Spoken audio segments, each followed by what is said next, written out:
आधी रात का समय था। आसमान पर घने काले बादल छाए थे।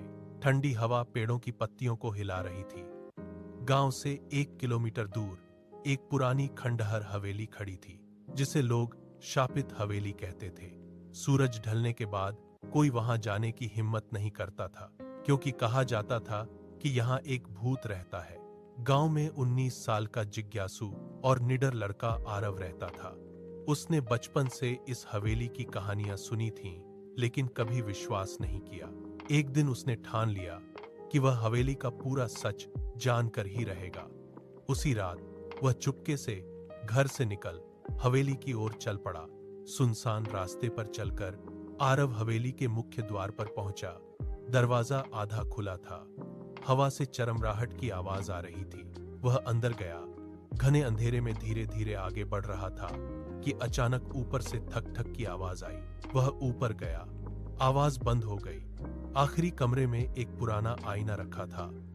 आरव ने आईने में देखा कि उसकी परछाई के पीछे एक और परछाई खड़ी है। जब वह पीछे मुड़ा तो कोई नहीं था, लेकिन आईने में परछाई उसकी ओर बढ़ रही थी। अचानक दरवाजा बंद हो गया। ठंडक फैल गई और एक धीमी आवाज गूंजी, तुम यहाँ क्यों आए हो? आरव के प्रश्न पर राधा ने अपनी कहानी सुनाई। वह इस हवेली की मालकिन थी। उसके पति ने उसे धोखा देकर यहाँ छोड़ दिया। वह भूखी प्यासी यहीं मरी और उसकी आत्मा यहीं कैद हो गई। वह किसी को नुकसान नहीं पहुंचाना चाहती थी, बस बहुत अकेली थी। 100 साल से किसी ने उसका दर्द नहीं सुना था। आरव को उस पर तरस आया।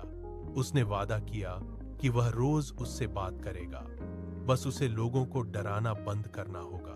राधा मान गई। दरवाजा खुल गया। अगले दिन गांव में खबर फैली। आरव रोज मिलने आता रहा। 1 महीने बाद जब आरव पहुंचा तो राधा नहीं थी। पुराने नौकर ने बताया कि उसकी आत्मा को शांति मिल गई। आज भी कभी-कभी हवेली से हल्की हंसी की आवाज सुनाई देती है।